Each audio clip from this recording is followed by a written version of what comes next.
হতাশ, tension, depression, bag কিশোরের লাডিমের মতো এমনি করে ঘুরাই জাস্ট ফলাই জীবনে। এরকম আমিও ডিপ্রেশন। 25,000 টাকা দিয়ে আম বেচা শুরু করছি। আমি লজ্জা পাই নাই আমি, কারণ আমি বিশ্ববিদ্যালয় থেকে তখন মাস্টার্স কমপ্লিট করি।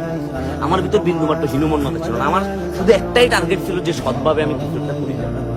তোমরা যারা ভিডিওটা দেখতেছো, এই যে এমবির টাকা এটা নষ্ট করি, ভালো কিছু করো, একটা ভালো কাজ করো। এই যে কথাগুলো হয়তো কারো কাজে লাগবো কিংবা কারো কাজে লাগবে না, এটা সত্য কথা বলো।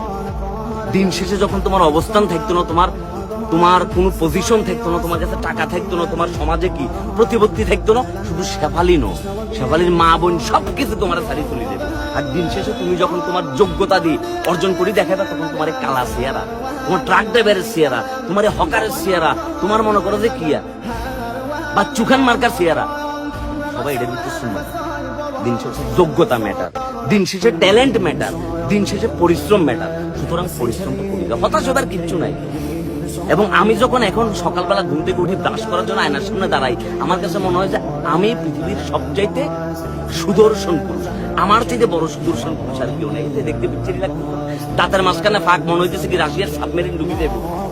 এটাই আমার কাছে মনে হচ্ছে I am the best, no one can beat me until I beat my self. আমারে কেউ হারাইতে পারতো না যতক্ষণ আমি নিজে হারাম। সুতরাং প্রতিদ্বন্দ্বিতা নিজের সাথে, মানুষের সাথে নাই। তোমার সাথে কেউ প্রতিদ্বন্দ্বী করতেছে, বাদ দাও, তারা ছাড়ি দাও, তুমি জাস্ট তোমার দিকে ফোকাস দাও ভাইয়া। সুতরাং পরিশ্রম করি যাবে নীরবে। আর তোমার পরিশ্রমের সাকসেস দিয়ে যখন আওয়াজ দেবো, তখন পুরো এলাকা দেখবে নিজেরা চান্দা তুলি ডিজে পার্টি করতেছে। আর